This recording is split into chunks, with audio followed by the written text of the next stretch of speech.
Hello there, one and all, rather. Welcome to this week's edition of the Weekly Chat. We've not been on air for a bit due to Ralph being ill and me getting burgled at my last office on a Friday lunchtime. Yeah, thanks for the sympathy, Ralph. Yeah, I So wasn't anyway, laughing at your predicament. I was just saying Yeah. that both of us were in dire straits, and now we're back. Yes. So now that's why I'm in a different office, which is why there's a different background. But anyway, that's a story for another day. Anyway, I'm Peter. He's Ralph. So let's do this. This week, we're going to talk about the oil major Shell, so the oil company Shell, threatening to leave the FTSE 100 and list in America. And why I think that EVs are not going to take over in the way everyone says they're going to. Something that I did touch on recently in a podcast, but I thought was worth mentioning again because of certain developments as well. So, first of all, kicking off with Shell, the sort of basic story behind that is that Shell is not feeling that it's not getting valued as highly as it should do, especially in comparison to rivals in America, for instance. That's what the CEO is saying. Said he could get, if they left London, they could get better valuations in America because they are used to oil investment, implying that we're not, and also doesn't like getting hit by windfall taxes, which makes it more difficult for them as a company to make future investments. So that's what he's been saying. I mean, I think that he is not going to do that for a number of reasons. But what do you think, Ralph? Well, whether he's going to do this or not, I found the mere suggestion that he might actually take Shell out of the FTSE and re-domicile in New York interesting or noteworthy, if that's the right word. Because what he said is he referenced everything you said, that basically Shell is going to attract a higher valuation, a better valuation, in accordance with many metrics, price earnings, price to book, on the New York Stock Exchange. But of course, what is behind this is that American-based investors, you use the phrase, are used to oil investments. So we're sort of used to oil investments over here too, but the Americans appear to have less of a, let's say, ideologically impacted investment stance over there than we increasingly have in Europe. By which I mean that after a reasonably long time now, certainly a decade, of problems related to climate change being highlighted in public discourse in, let's call it Europe in the wider sense here, investment guidelines have been solidifying over here, which make a unfettered investment in stocks held to be environmentally unfriendly more difficult over here than it is in the US. And that is sort of what he was highlighting. I think he was saying that investors are here restricted. I'm unsure whether that is actually the case. I do not believe, or at least I'm not aware, of any formal restriction to invest in inverted commas, dirty stocks, environmentally unfriendly stocks. But there is certainly a public discourse here which has resulted in a form of moral suasion not to invest in those stocks, or at least if you are, or commensurately, therefore, if you are an institutional investor of the likes of BlackRock or Fidelity, you might want to project a environmentally friendly image to your customers at large by being able to demonstrate that the investment which you have in these stocks is limited, or at the very least monitored. So obviously there is a position in this sort of gamut. I mean, you're not actually regulated against it, but there is a certain moral suasion against a pronounced investment in these sectors. And this exists in Europe, and this does exist in the UK, and it exists to a lesser extent in America. Now, the next step in this analysis would be to see what is going to happen in the United Kingdom in the next half year. We're going to have an election.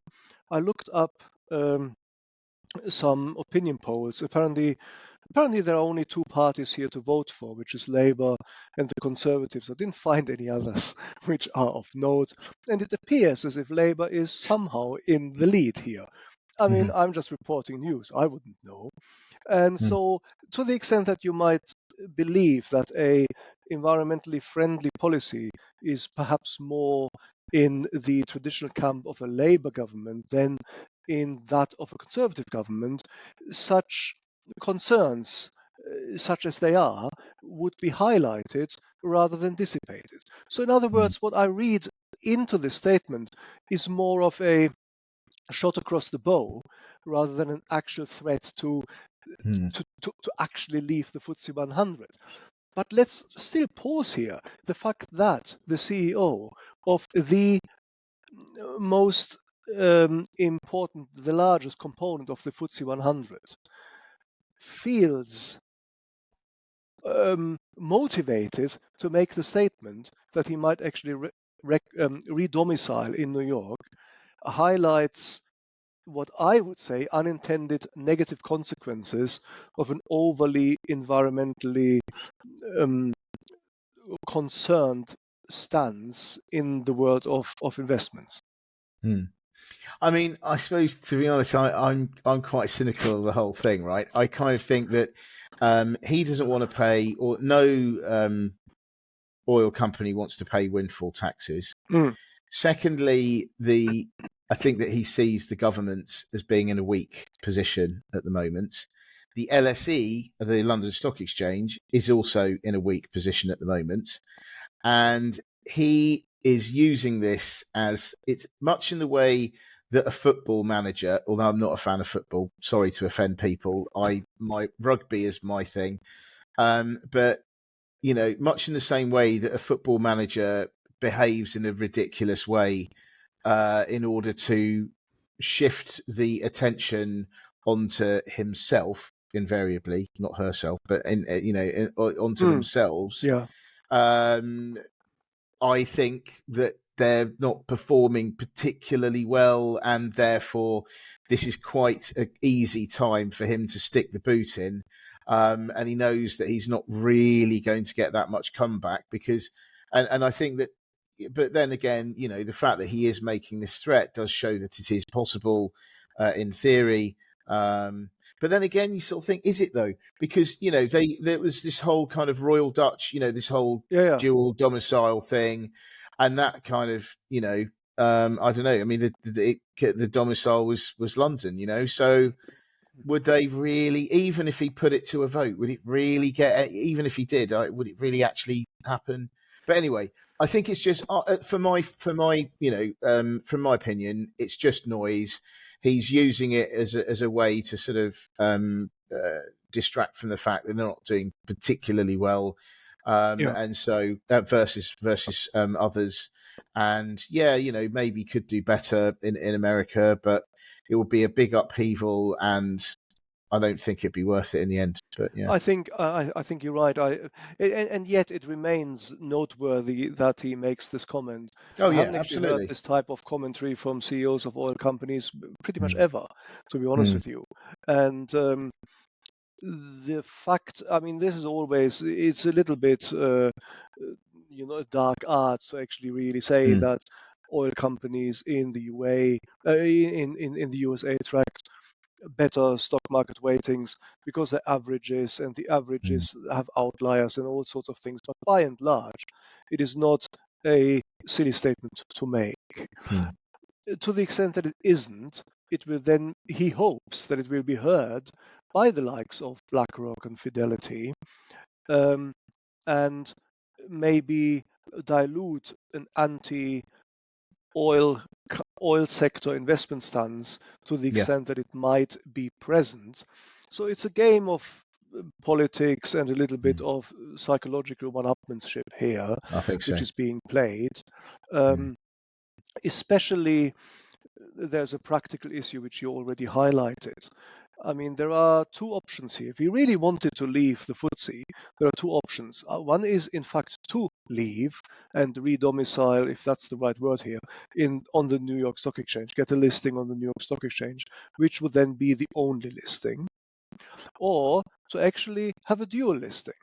Mm. But dual listings are messy and they're in nobody's interest, especially not if he's correct and if there really is a let's focus just on one multiple price to book to make this specific. Mm. If there really is a discount between London and the US, and Shell would trade at a whatever 7 times price to book multiple here, and it would trade at 8 times price to book in the US.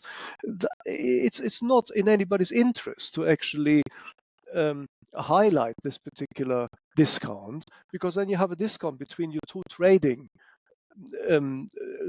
domiciles, which is only going to mean that it's going to be xed out by people investing more in your investment in New York. And maybe the discount is there to stay, which is again going to be very negative for the stock. We've had these experiences. I've had these experiences myself with some companies which used to have a dual listing in European stock exchanges, and the discount was there, just stuck, and it never went away. And in every meeting I've ever had with a fund manager on that specific stock, we spent 10 minutes discussing this discount. So in other words, what I'm saying is, it is in nobody's interest, it is wasting time, it is non-economic anyway, and he really only would have one option, and that is to leave the UK and list in New York. I don't think a dual listing would be in his interest, and leaving and domiciling in New York only would be quite a large step, because it's a dramatic step. Because especially if you write in your analysis, and he's just doing this a little bit as a smokescreen to perhaps also divert from valuation problems which Shell has. Well, if you say that is the reason, and then you do domicile in New York, and the discount then prevails against other oil stocks in New York, well, then unfortunately, you have nowhere else to run. And so Yeah. that is his risk in doing this. Nevertheless, I remain, um, I sit up basically, and I note that he said this. It will be Yeah. interesting to see whether BlackRock and Fidelity and all the other institutional investors are somehow diluting, to the extent that it might be present, their cautious stance on investments in the mineral extraction sector. And I mean, for what it's worth, I mean, I know there's a lot of chat about companies leaving the FTSE and listing in New York, or bypassing the FTSE and listing in New York, and everyone's getting all quite down about the whole thing. Now, all I would say is, it seems to me, this is not all of them, but it seems to me a lot of them that do that, either they're doing it, so let's say, I think Flutter and Entain or whatever, the gambling companies going a listing in New York, I think makes a lot of sense, because the UK market for them has basically died since the fixed, was it off the betting terminals that they used to have in the betting shops. Since that all went,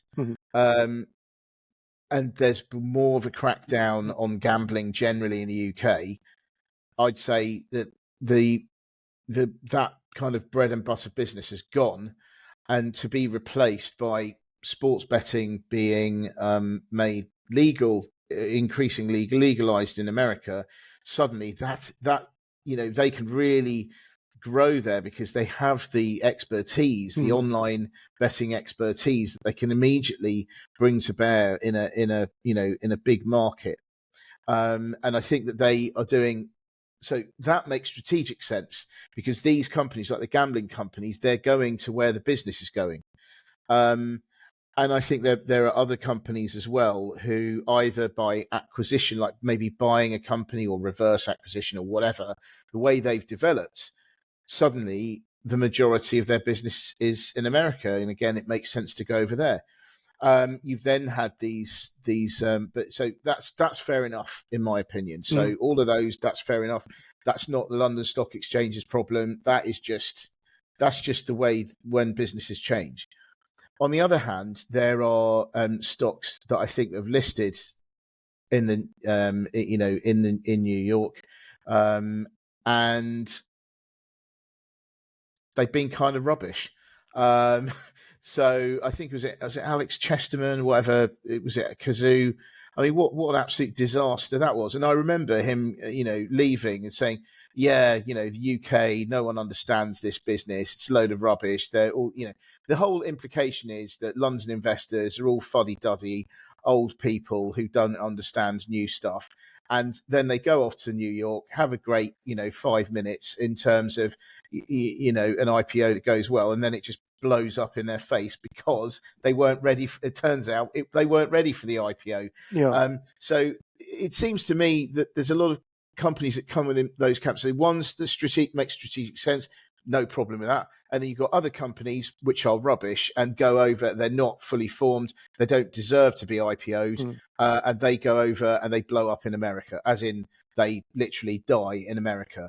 So I don't know. I mean, obviously it is cause for concern in terms of there being less, there's less to play with over here. But I don't know. I don't feel that this really. I don't feel this is the disaster that everyone is thinking. So I'm fairly, okay with relaxed with what's going on in the UK at the moment. I mean, we could do with a few IPOs just to get things rolling, and then once things do, I think that there will be more momentum, especially if we bring down, which is what it looks like. Interest rates come down here earlier than they do in the US, for instance. Yeah. Suddenly, that could, that in itself could really start to get the juices flowing on the corporate activity front as well. So, Well, I don't think it's there's that bad. one thing I'd like to mention, but it's a question mark. It's more a think piece. I would need to develop that a little bit more. So apologies. I mean, basically, I should come here with answers rather than questions. But I can't help observing that the importance of the LSE, the London Stock Exchange, relative to NYSE, New York Stock Exchange, has diminished since Brexit. I remember, there's always been this sort of rather infantile but amusing competition between London and New York and who is the biggest in the world. And New York always beat London, maybe not by a country mile, but they always beat London. And I think 1 year or 2 years before Brexit happened, that was the first year where London actually got the upper hand, and London was the most important global investment market for 1 year. And so we were doing well, but since Brexit, you see these the relative weakening of the LSE as a place of domicile for listings relative to New York, and I don't know whether that actually has something to do with it, but to the extent that the companies listed here in their business used to have access to the single market and now have access to the single market only in a restricted form. Now, to me, that must count into the rationale of investors to an extent. And like I said, I leave that with a ... Maybe we can revisit this at some point if I have better data to perhaps corroborate or substantiate this idea. But there is something there which appears to diminish, at least relatively, the importance of the LSE as a stock exchange relative to New York and I can't help thinking that must have at least something to do with the fact that the businesses domiciled here in the UK have a restricted access to the largest economy in Europe, and the second largest or third largest in the world. There we go. the usual comment from the president of the Brexit haters club. It's all good. It's all good. We're all good here. We're all good here. You know we are. Yeah. Yeah. Excellent. But no, so that's really good. So anyway, so interesting discussion. Right. So I think the next thing just want to bring up here then is the subject of electric vehicles. Mm-hmm. So I would suggest so that at the moment the way things are going, all new cars sold from 2035 onwards are supposed to be electric vehicles. Mm-hmm. And everyone is supposed to be, all the manufacturers are supposed to be working towards that. And those who don't, if they fall behind, they have to pay in terms of the quotas. They have to pay massive fines. However, I really don't think that this is going to work. I don't think that. I think instead of 100%, I mean, I would suggest it's going to be more like 50-50, if that. And there are a number of reasons why I think that EVs will fail to be, will take over, that everyone will be driving EVs for, in 2035, for instance. Mm-hmm. So the reasons are, firstly, we don't have enough EV battery materials even now, and we're still less than 10% of overall, vehicles on the road around the world are probably still around 5% or whatever, or not that far different to that. So we don't even have enough battery materials for that now. What is it going to be like when it's 20, 30, 40, 50 or percent or more?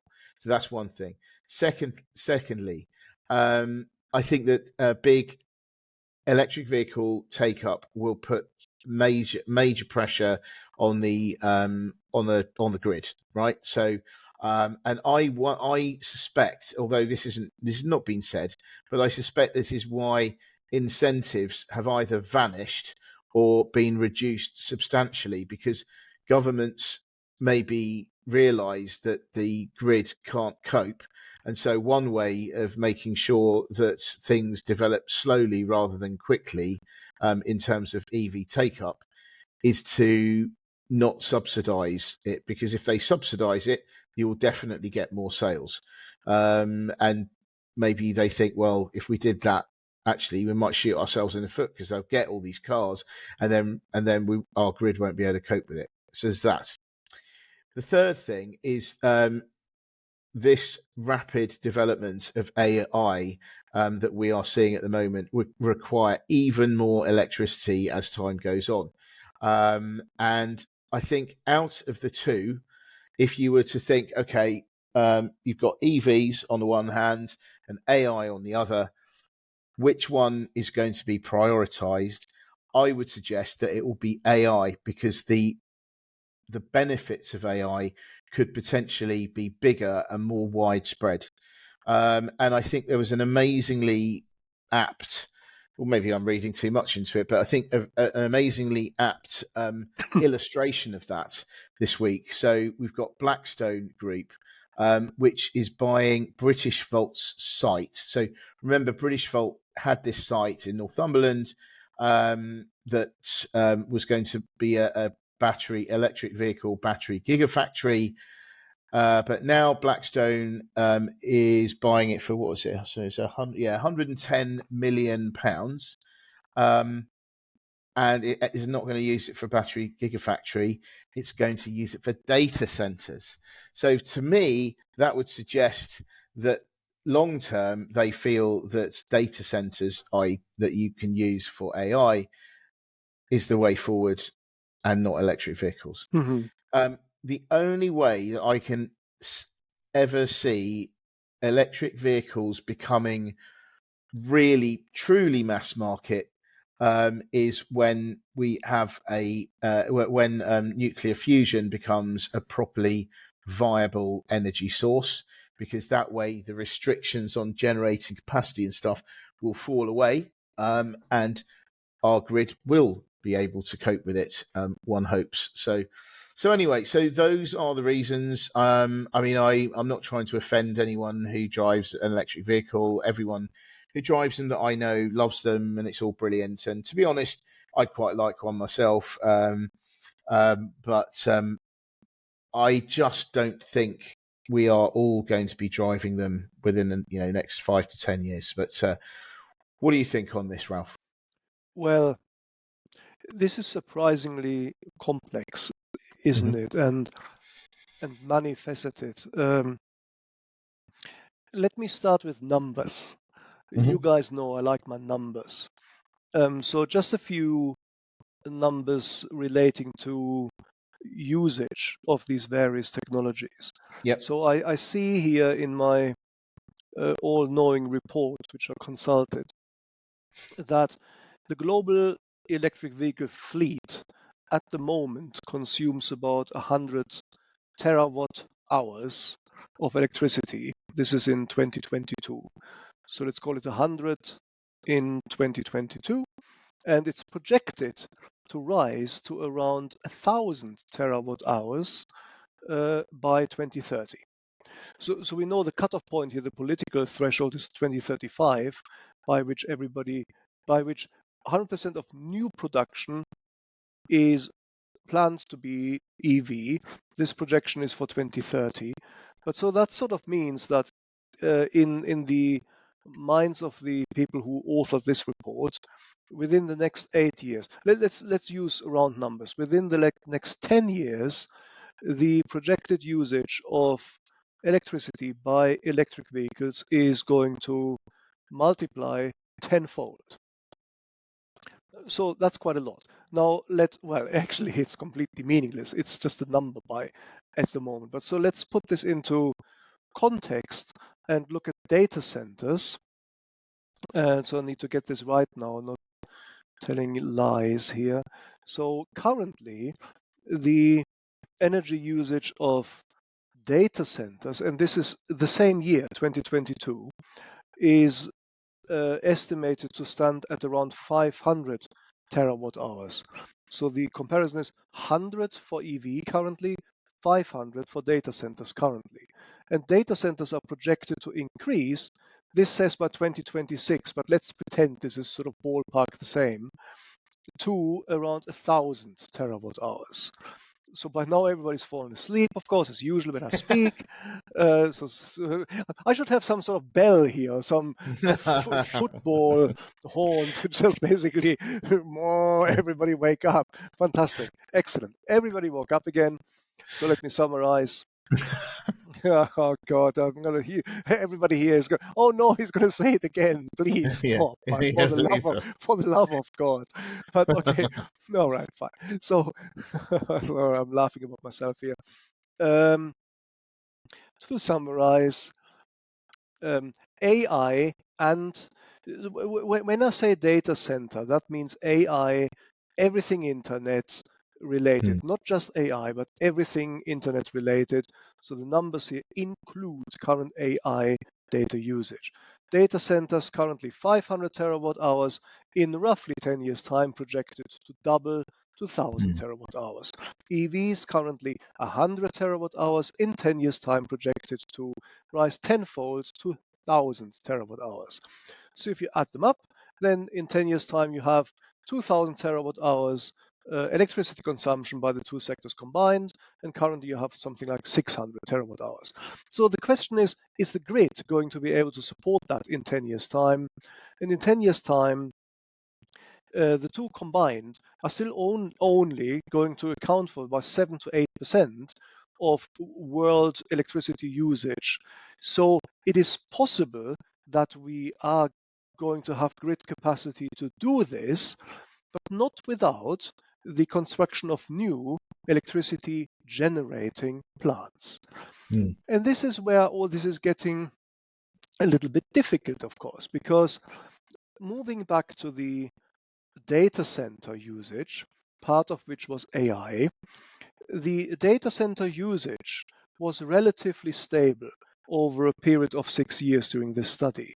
And the reason for that was that data center usage of electricity went up, but hardware efficiency improved as well. And because of that, uh, the actual usage stayed stable. Mhm. The problem with this is that AI usage in future is unlikely to be compensated for by a commensurately efficient increase in hardware efficiency. As Mm. we commented on many times on the show, AI is better. LLMs, large language models, are Mhm. better the more data they're using. I know this is crude, but it is absolutely true. The more data you use, the better your LLM. And Mhm. that simply means that with the increase of the use cases of AI in the future, the data usage of the AI portion within the data storage is just going to balloon. So this particular projection here, which says that by in 10 years' time, roughly, we're going to have 1,000 terawatt hours. This is all very interesting, but it's not going to be compensated for by an increase in hardware efficiency, I don't think. So you end up with a view which is similar to the one which you've already articulated, which is to make it simple, we have to choose between one or the other. Mm. It's not going to happen like this, but let's just focus our minds on the dynamics so that we can deal with them and that they are simplistic. Let's say we have to choose between one or the other. Which one is going to win out? And you basically said, well, this is going to be AI.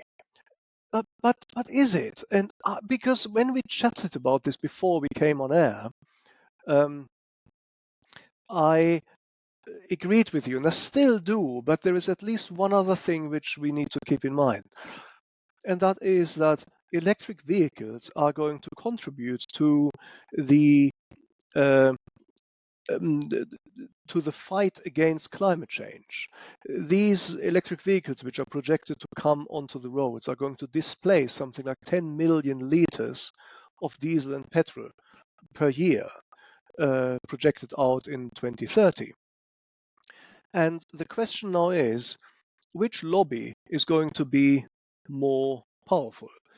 Is it the commercial corporate interests of investors in AI, Microsoft, Google, etc., or is it the political class, the policymakers, which will need to be seen to do something to combat climate change?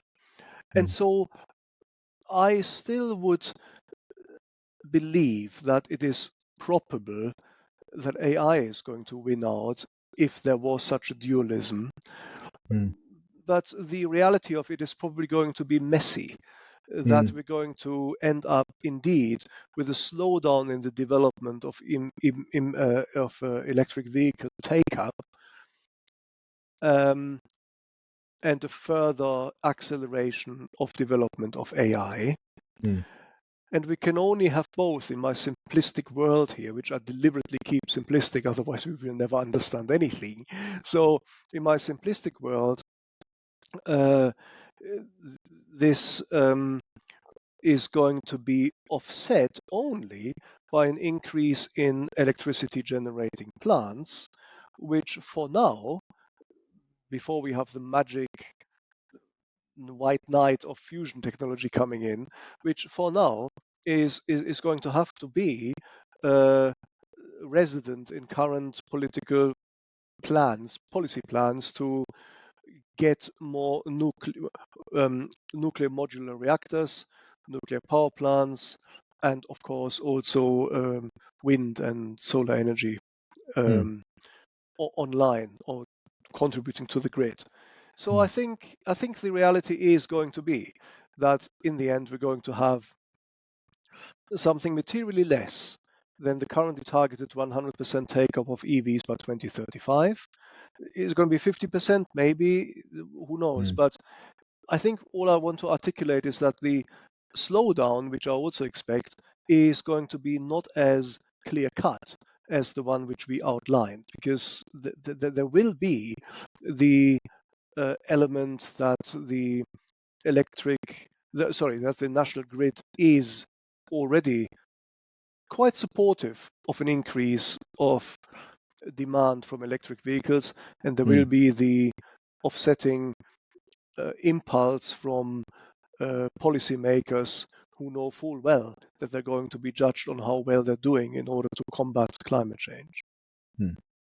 Absolutely. I mean, I just when you throw into the mix things like synthetic fuel, like developments in synthetic fuel, Mm-hmm. which can be used in existing vehicles, I mean, it just makes a lot of sense. I mean, I just feel that what's wrong with having a mixture. Like you have people running traditional cars on synthetic fuel. You have people with that, the hybrids, Mm-hmm. which can run on both. I mean, that's even more amazing.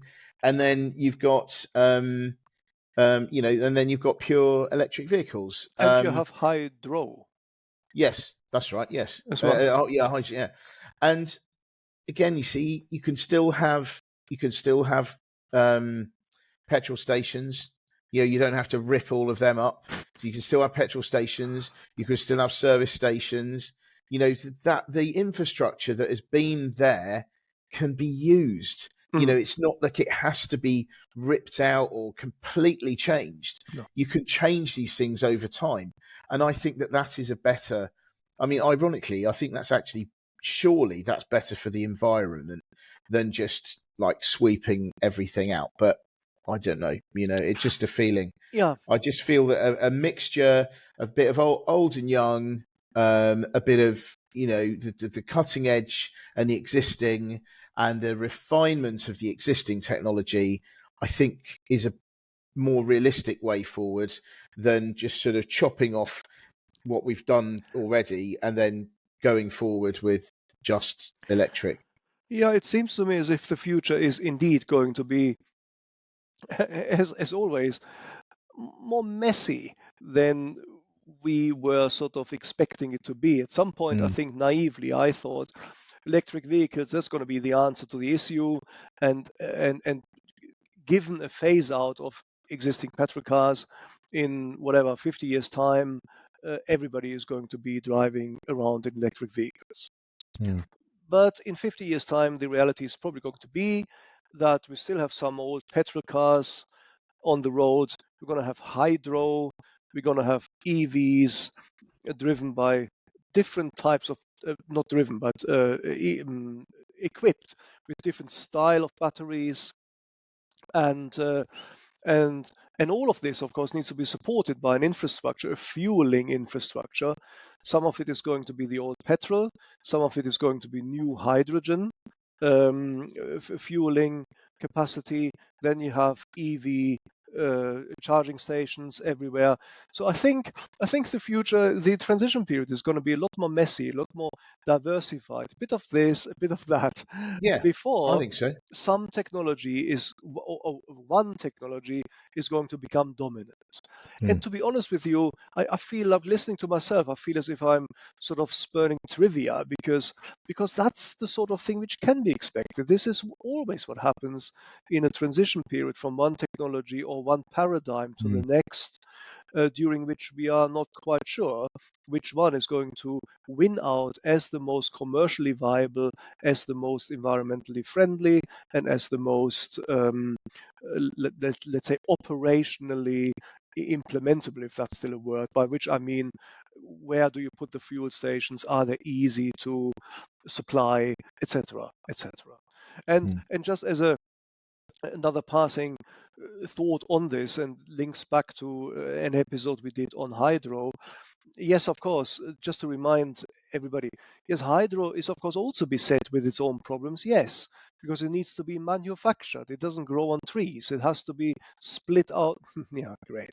It doesn't have to be split out from, it has to be split off water molecules, and you need electricity to make that happen.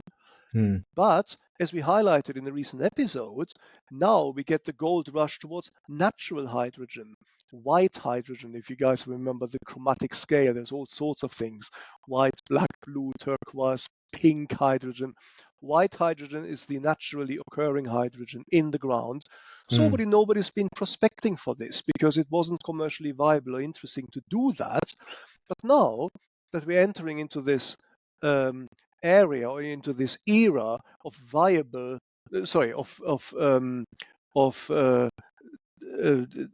competing technologies, it is becoming commercially viable to extract hydrogen from the ground as naturally occurring hydrogen, which does therefore not need to be manufactured through an input of electricity and splitting it off water, but it is already there. So that makes it commercially more viable, and especially at a time where you highlight potential inefficiencies or potential